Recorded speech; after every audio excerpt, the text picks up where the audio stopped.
The Champions League at an end, and we are focusing right through to February on the Premier League, EFL and European bets. Delighted to be joined, as ever, by Mr. Adrian Clarke, ex-Arsenal player, current broadcaster and founder, CEO, president and chairman of We Love Betting, Mr. Mark O'Hare.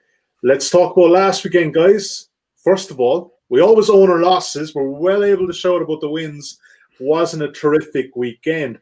I'll add a caveat though, Adrian Clarke, because on Insights, when you put pen to paper, all you do is win. Well, at the moment, yeah. You have back to back clean sleeps. So I think so. It's like literally, I don't know, nine winning selections in a row. It's incredible stuff. Yeah, it's going all right. Yeah, it's going fine. Yeah, it's obviously a pressure to maintain it. But yeah, I was disappointed with the picks in the pod. It was just, football's football. Some very narrow margins, in terms of the selections that I made. I looked at it, and you look at the shot count for the teams that you picked, and it's like, well, they should have won that game. It doesn't always work like that, does it? So we move on, and we'll kick on this week. Absolutely, the race is a long one. We're stayers, not sprinters, on the Matchbook Betting podcast. Mark O'Hare, beer shot, finally sober the hell up. Yeah. I mean, Adrian's kind of touched on it there anyway, but I think the best thing any bettor should do is review their bets and admit their mistakes, or at least hold their hands up when things didn't go right. And I think personally with me, the Rennes shout was probably the wrong call for both teams to score in Ligue 1. They'd just come off a trip to Moscow, and I probably didn't anticipate how severe their injury crisis and lack of confidence was. But in terms of beer shot, it's a case of I'm absolutely going again this weekend on beer shot. Watched the game, and it was helter-skelter. It was all in. A bit confusing, but they drifted quite dramatically on the day of the game, which brought the goal expectancy down a bit. But watching the 90 minutes, it was mad stuff. So absolutely no way am I leaving the beer shot bus just yet. Anyway, I love it. Where'd you get to watch beer shot? This is there are a few areas and places on the wide web, Adrian. Yeah, okay. It's called Google. On the Matchbook Betting podcast, we do not condone the use of live streaming ever. Of course, always pay for your TV subscriptions. Speaking of which, on the Matchbook website, matchbook.com even, Matchbook, we have a brand new welcome offer for new customers. Bet 10, get 10. Your first bet is 10 quid at least. You get a free 10 quid bet thereafter. This applies to new customers only, 18s plus, and please do gamble responsibly. So you can check that out at matchbook.com. Something to maybe think about for the weekend ahead. And also we have still got our content survey up and running for a few more days yet. So if you're enjoying this show in general and all of our other podcasts, or even if you just watch this one, let us know your thoughts. You can check out matchbook.com/promo/survey. And if you're listening to us on the podcast now, fear not, the link for this will be in the podcast bio. So you didn't even have to listen to what I was saying. Right, gentlemen, what we're going to do today, we're going to obviously lead off with the Manchester Derby. Everton versus Chelsea is next up. Crystal Palace against the league leaders Tottenham. Leicester City against Brighton. We're concentrating primarily on EFL this weekend in our any other bets section, and weekend best bets thereafter. Right, let's kick it off. Let's start, first of all, the only show in town for some people this weekend in the Northwest, Manchester United against Manchester City. Current betting at the time of recording, Manchester City fresh from another loss. I didn't say that with a smile. At Leipzig at the weekend, out of the Champions League, 4.5. Manchester City just under 1.77. The draw is 4.4. Manchester United getting 3/4 of a goal start in the Asian handicap of 1.93, and the total is trending under right now. It's currently 1.85. Mark O'Hare, Manchester United, where do we start again? Well, look, league form has been really good. I mean, if we kind of just cast aside that game in Leipzig on Tuesday night, and I know it's hard to do so, but, they've been chugging along nicely in the league so far. I'd kind of take issue a little bit with that, Sully.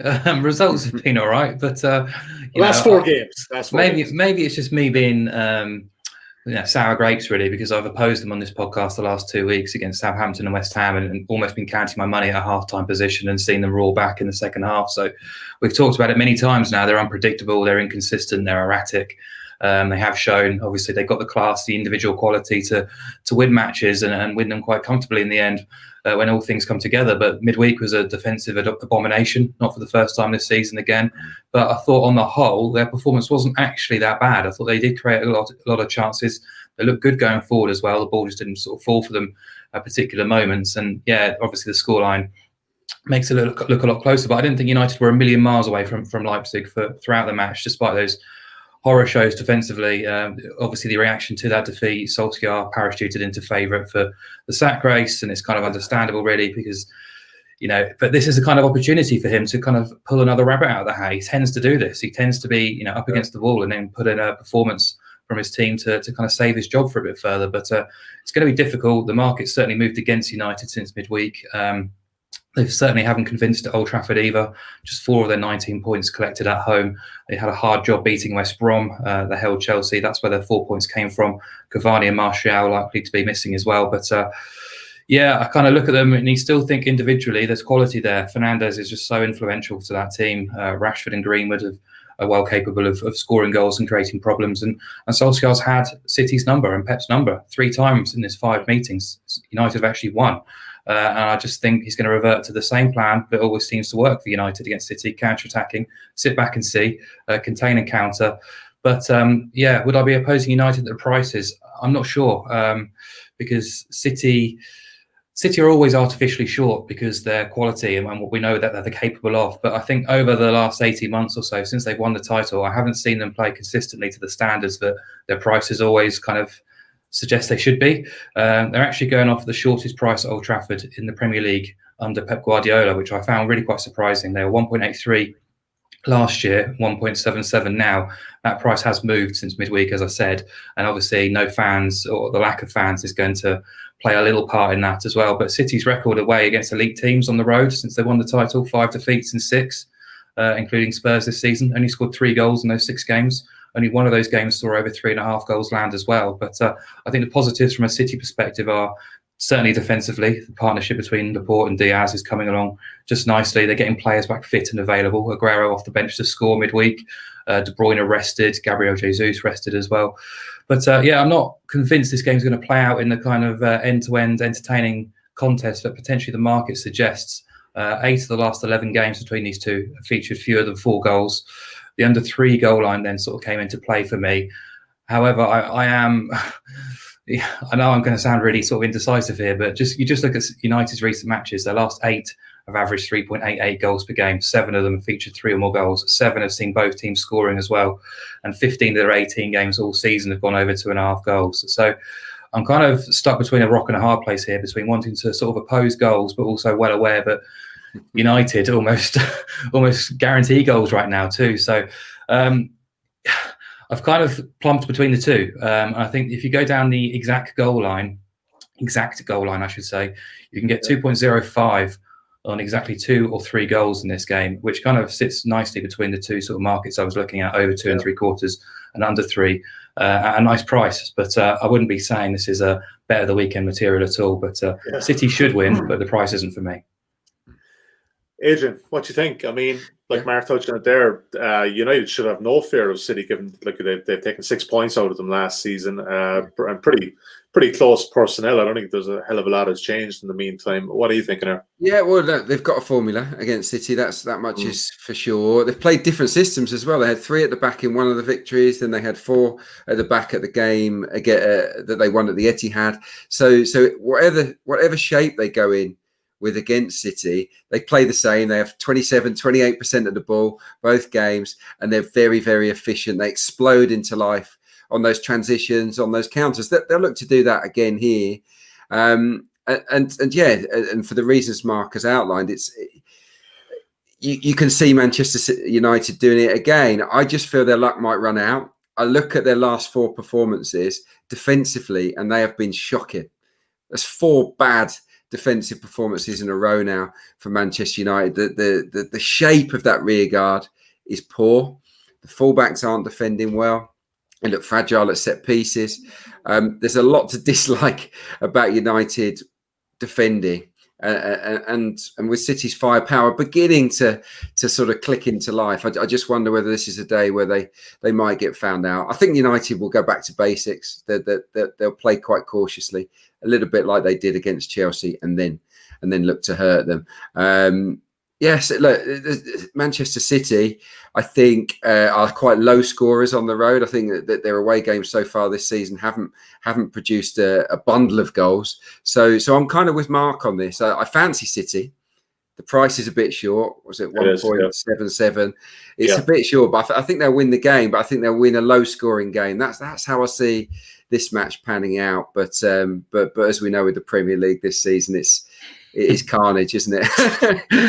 But yeah, I feel as if the first half might be really, really important. United conceded 11 in the first half of games. No one's conceded more. Who scored the second highest number of goals in the first half? It's Manchester City. Spurs have the most. City have the second most in that first half. So look, if it goes to form, City will be 2-0 up by half time, and then we'll have to wait and see what happens.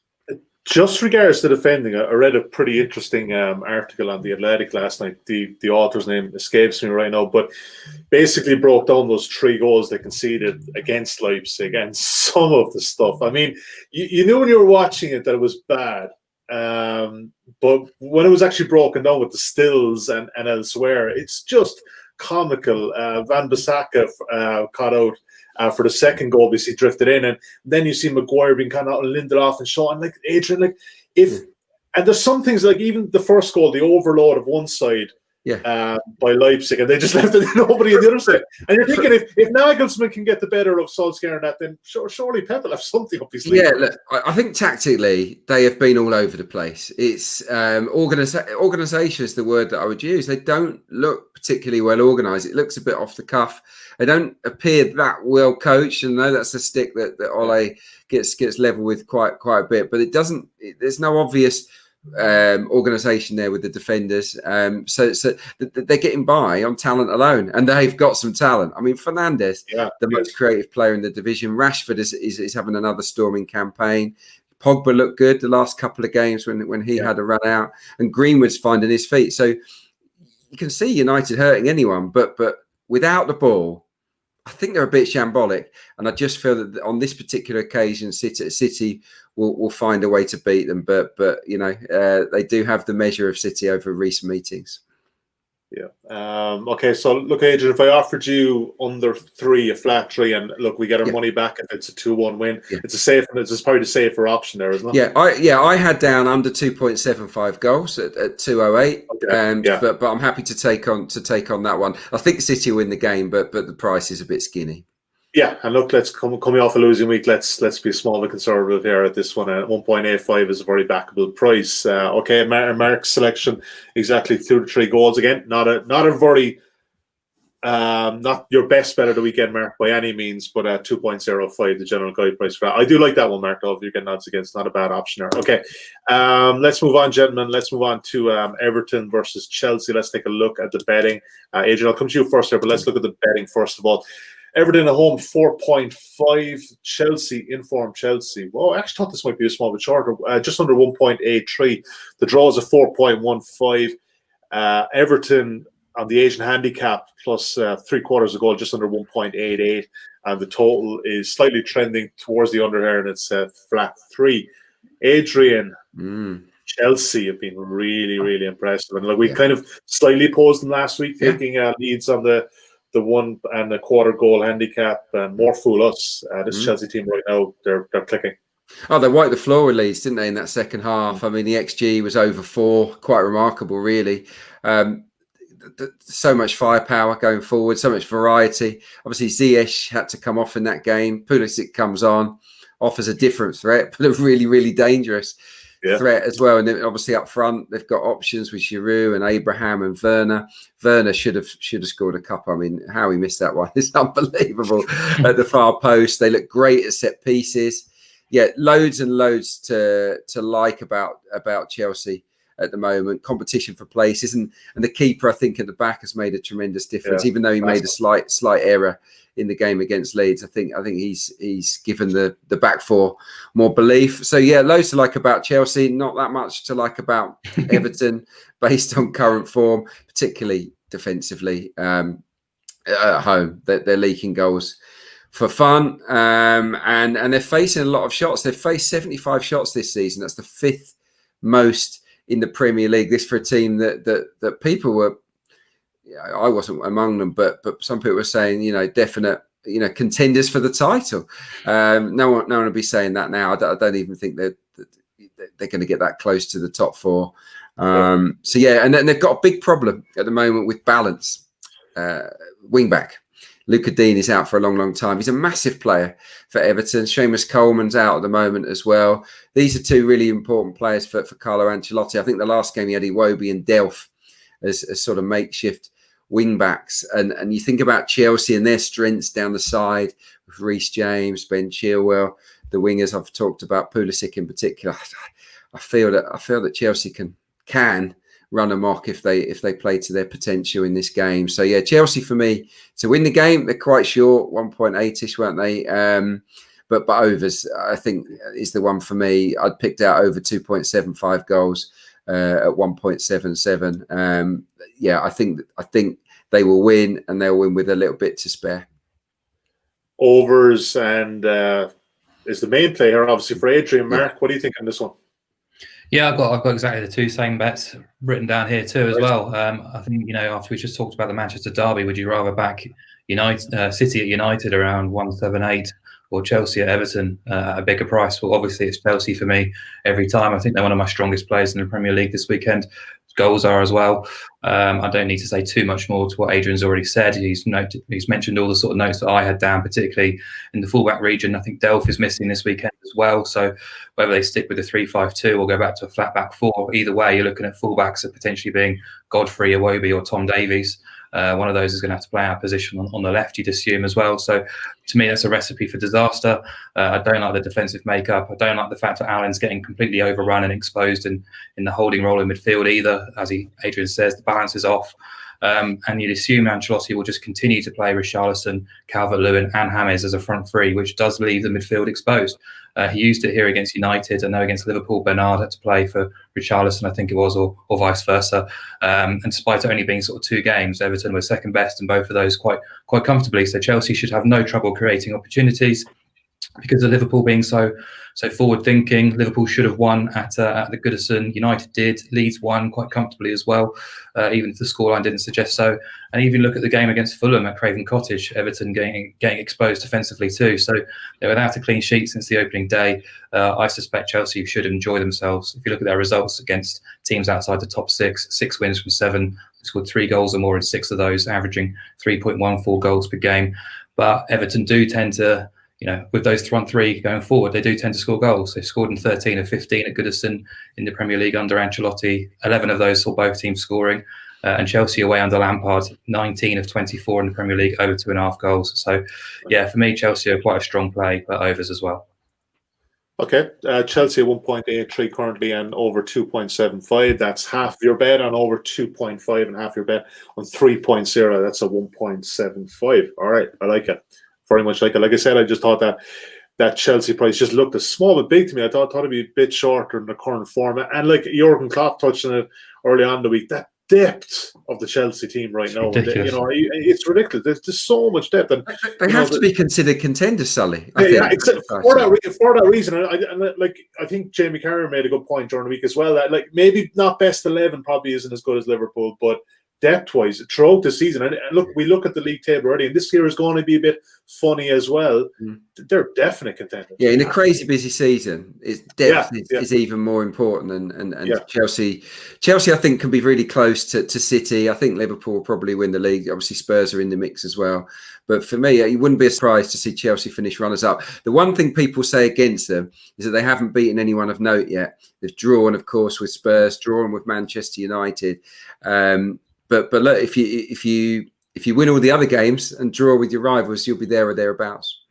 Yeah, and I know there was kind of second teams there, but like, I mean, going to Sevilla a couple of weeks ago, like that kind of just showed the strength of depth in the squad. And there's not too many teams, as Mark knows, goes to the south of Spain there and puts 4 goals past Sevilla. Okay, guys, let's move on. Warm, glowing praise for Chelsea. So hopefully they'll oblige us on Saturday. Hopefully. Okay, Palace against Tottenham, league leaders. Adrian, Clarke. Can you imagine?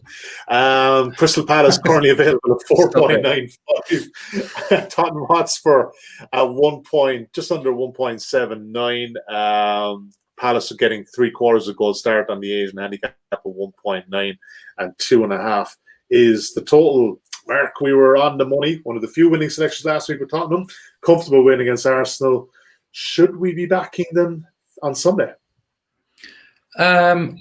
I can understand why people might be a bit wary of it, but I think price dictates things here, and I think Spurs are probably worth a punt at the price. We called the North London derby quite well last weekend. Arsenal falling straight into Mourinho's trap, but there is momentum building, as we said last week about Spurs. This weekend is a different sort of test. We know all about Palace's style, their approach, and it's not too dissimilar to Spurs in many aspects, and they are a very solid and kind of stable foundation of a team. Like to have a couple of game changers too in the final third, preference to play on the counter-attack, utilise set pieces. And you look at what Spurs have done away, the 1-0 wins against West Brom and Burnley, a little sketchy, even if they were quite dominant in the second halves. I don't expect them to hack up in this game, but Palace have got this reputation for sort of bloodying a nose of a Big Six team. But the majority of those results have come away from home at Selhurst Park against top 6 finishers. They've lost 14 of 18 games under Roy Hodgson, just the 1 clean sheet as well. And when you consider Spurs were actually 1.49 at Selhurst Park as recently as July, that's a significant difference between what they are this weekend, which is 1.79 at the time of recording, 1.49 to 1.79, and they're in a much better place. I know Palace are as well. Palace were in a bit of a mess at the end of last season. The Spurs are playing with a swagger, with intent. There doesn't seem to be any sort of way in which teams are able to stop the Kane and Son combination at the moment. And I actually went back to the beginning of 2015-16 and looked at closing prices for Palace when they've hosted City, Liverpool, United, Chelsea and Spurs. So 5 of the Big Six. Sorry, excluded Arsenal. But the average price of the away team across those 4 and a bit seasons was 1.52. And 19 of the last 20 home Crystal Palace games against those 5 teams, the visitors have been shorter than this price. So I know prices are driven by mathematical modelling and algorithms. Expected goals will be a big part of that. But Mourinho's teams always fare worse in terms of XG and underlying data just because of their style, particularly against the big clubs. You know, you just have to look at how they played last weekend, sort of got the goals and sat back and invited the pressure on. Game state is going to dictate that Spurs' XG numbers aren't going to be as strong as let's say, a Man City who just keep putting the foot down on the accelerator to rack up a big score. So, I wouldn't be reading too much into those kind of early season expected goals data figures, because we know with our own eyes that Spurs are a decent unit right now. And just as I say, through price, I think there's a difference there between where I've got Spurs and where the market has them right now. Okay, and generally speaking, Mark, if you're confident with your numbers and your general models, and you kind of have to play it as much as the numbers game. So like even 1.79, you're quite happy with that? Yeah. Sounds good. Adrian, Clarke, Tottenham. Look, when we came back, post lockdown and stuff, we were after watching these Amazon Prime documentaries, and I think too, like some people probably bought too much into it. The players weren't really. The message wasn't really getting through. But I would suggest that it well and truly has got through now, and the results, the proof is in the pudding, so to speak. So they're doing fantastically well. I mean, the organisation defensively is terrific. Arsenal had all the play, whipped so many balls into the box, but they didn't really look like scoring. There was one bad miss from Aubameyang, and that was it really in the game. And Spurs, the only 2 attacks of note they scored from. Very, very efficient performance. They were the better team. They deserved the win. They're in a lovely groove, no doubt about it. But Palace, even though their home form is sketchy to say the least, obviously they thrashed Leeds, but they've had some disappointing results in other games. I like them going forward. I really do. They've only created 4 fewer chances than Spurs. Now a lot of that is down to the fact that Spurs play on the counter. But look, they have opportunities to score in games. Crystal Palace, and Eze's playing well, Zaha's playing well, and Benteke was brilliant, I thought, against West Bromwich Albion. And if he keeps his place, which you'd imagine he would, then I would imagine that Roy Hodgson will bring Andros Townsend back in and start to whip some crosses into the box. Go with Benteke and Zaha up front, potentially Eze and Townsend on the flanks, and I think they can be a handful for Spurs in this game if they're on it. So we'll have to wait and see. Spurs obviously have the quality, but stylistically, it's not going to be a game where Spurs can sit in and hit them on the break. I think it's going to be more of an even share of possession. Spurs might even have to control the game, and that in turn might suit Zaha and Eze and co on the break. So yeah, I think this is going to be quite even. That's how I had it.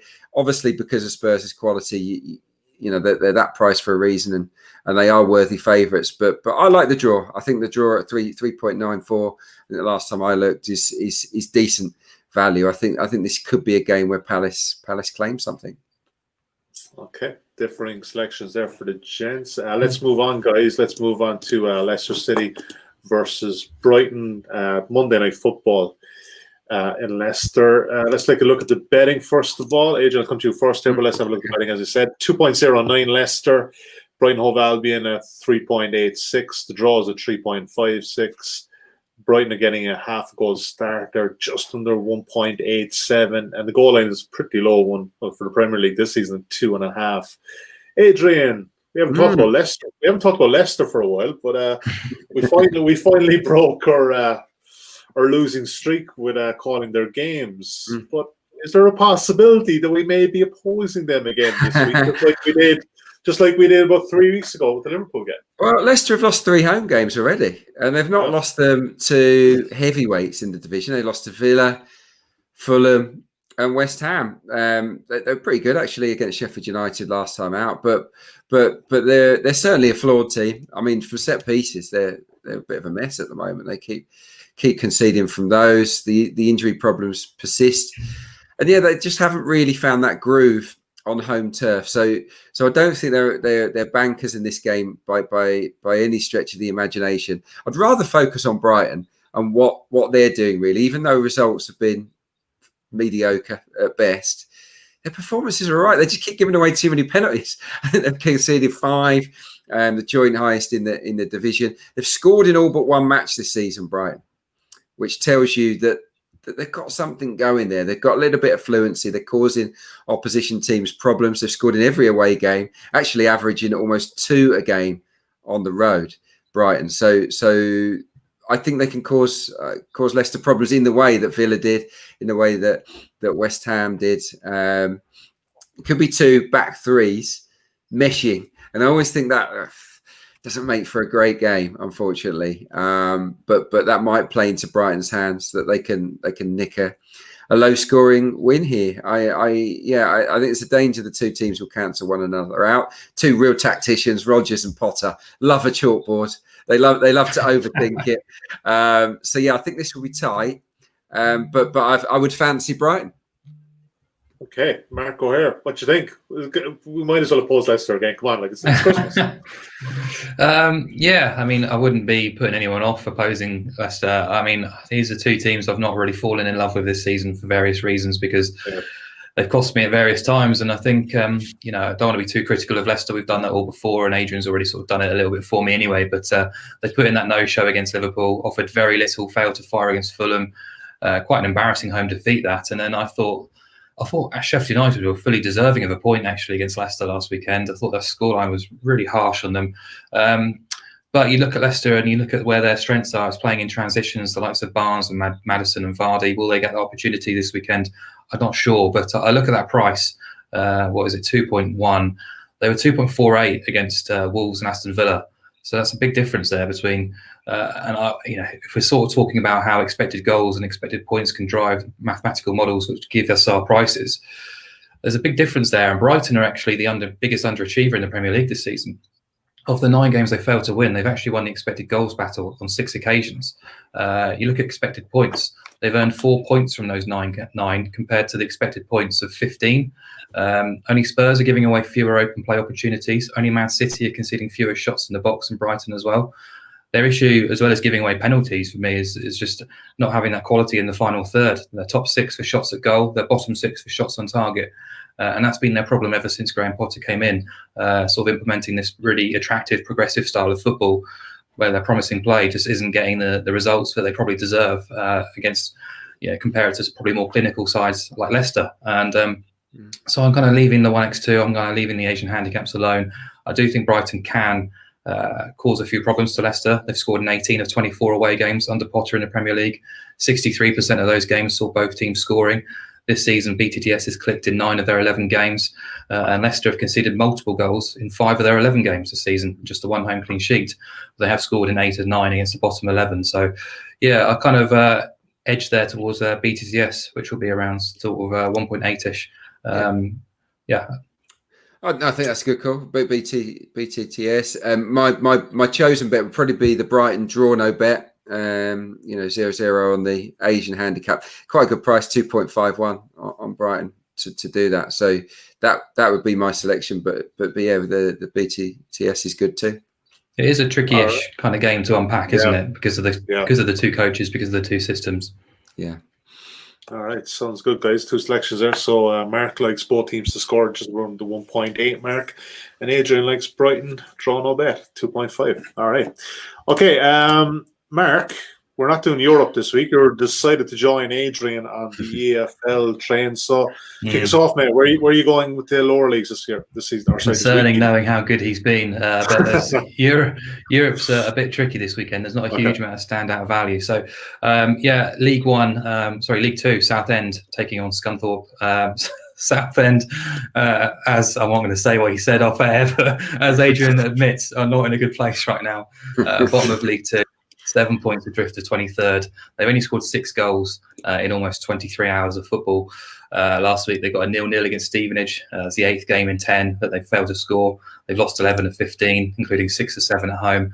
Very difficult situation. We know about things off the field and certainly on the field too. But they're playing a Scunthorpe team who were down in the doldrums with them for most part of the season. But since they've had key players return from injury, they've built a bit of momentum. Performances have improved since November. 4 wins and 13 points from 21 available.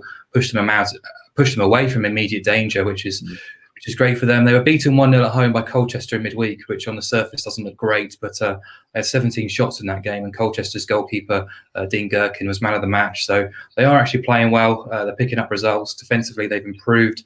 I know Kevin Van Veen is still a doubt for this with a hamstring injury, but you look at Alex Gilliard, Jordan Clarke, Isa, McAtee, they've got players who are playing well and in form going forward. So there is momentum building there. There is belief back in the squad. Interestingly, they're yet to play a team in the bottom 6, but they have already won in 3 of their 4 games away from home against teams outside the top 10. So, yeah, I wouldn't put it past them doing it again against Southend, who are in a sorry state right now. And I think no team in League 2 right now should be above 2.1, whether it's home or away against Southend, and Scunthorpe around 2.3. Yeah. Okay, so you're quite happy to take 2.33, or I know you can kind of back them on minus quarter of a goal in the Asian handicap at 2.0, but you're happy enough with the 2.33? Yeah, cool. just the flat win on the head. Good man. Anything else EFL, Mark, or shall I kick it over to Mr. Clarke? My best bet will be EFL, so I'll wait. Good man. Adrian, Clarke, where are you looking this week? EFL. Yeah, got a couple. Doncaster, I think, are definite playoff contenders. I think they're a really, really strong side. Spread the goal. They haven't really got a prolific goal scorer, but I think 12 different players have scored for them, so they sort of share the load. A couple of loan signings have been terrific for them. Tyrese John-Jules from Arsenal, really sharp player, good forward, good centre forward. He's looking excellent, and Josh Shims from Southampton has been outstanding, been real creative presence. They're at home to Gillingham, and they've had a free week, Doncaster, which is just an absolute luxury. They didn't have a Papa John's trophy game. Gillingham did. They lost.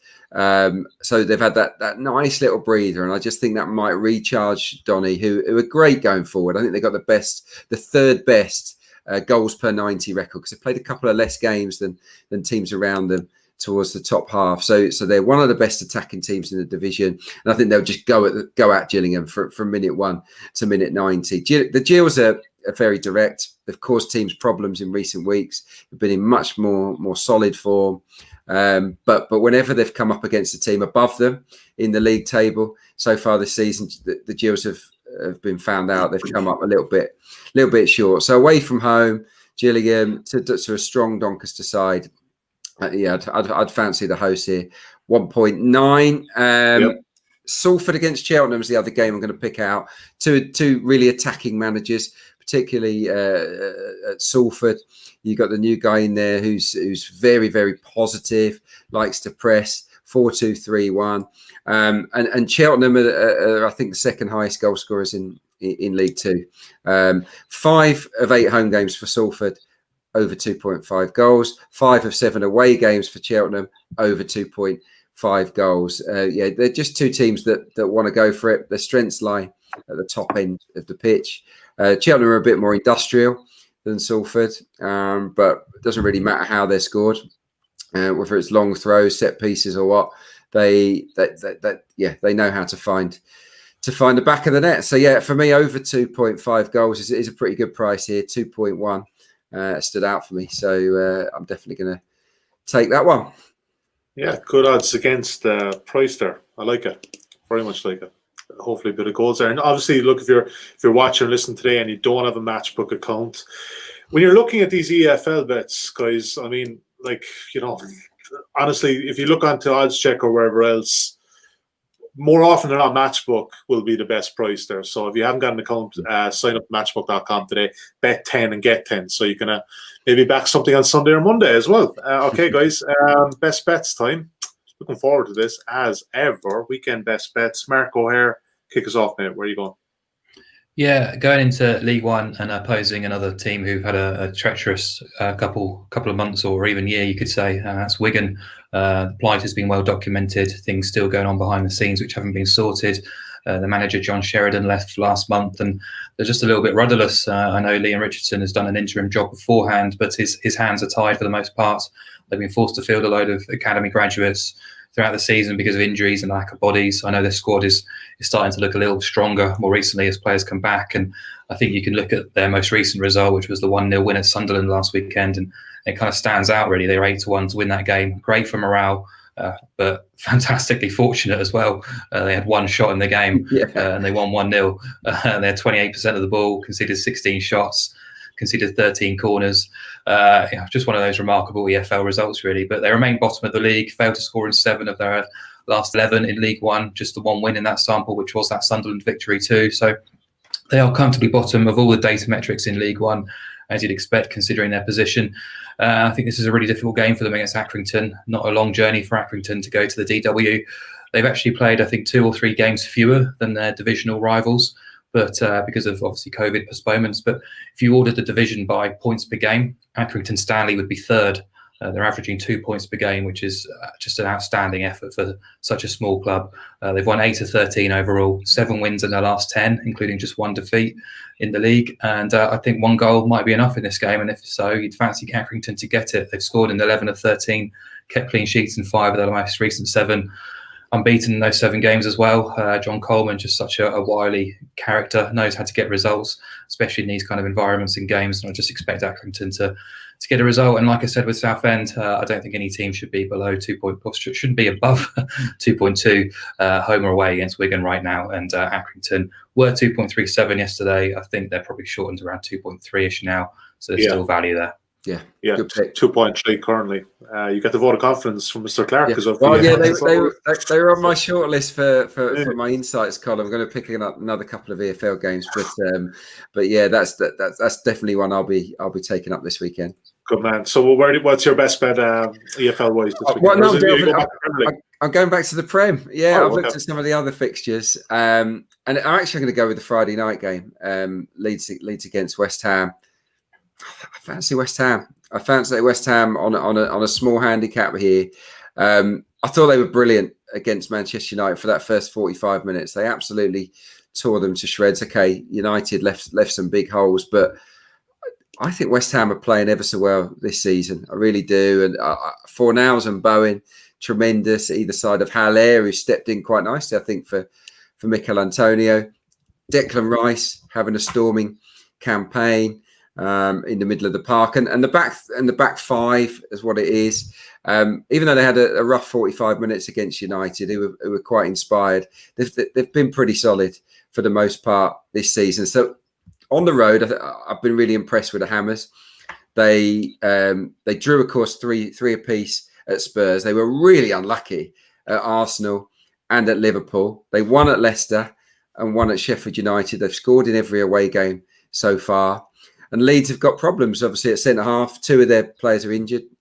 I think Aidan is going to partner Cooper at the back, which means there'll be someone new in at right back. I just feel that as much as I love Leeds, I love watching them, that this game might be set up for West Ham to hold tight and to spring those transitions and at least pick up a point. So for me, the best bet is West Ham with a quarter goal start on the Asian handicap, 1.99, or it's around evens at Leeds United on Friday night. I just think West Ham are a more rounded team than Leeds at the moment, and I think they can get something. Yeah, 1.97 currently at Matchbook, and if you wanted to go all the way down to half a goal and just lay Leeds, 1.72. It's not a terrific backable price, but hey, I've backed shorter than that. So yeah, I know I've seen some of your betting slips. Yeah.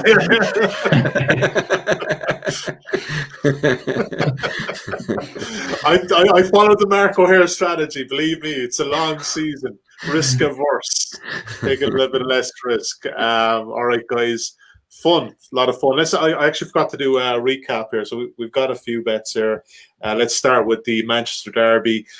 Mark's angle is exactly 2 to 3 goals, 2.05. Adrian likes under 3 in that game at 1.85. Consensus on the overs in Everton Chelsea over 2.75, which is currently 1.76 at Matchbook. Chelsea straight up at 1.83 in the match odds as well.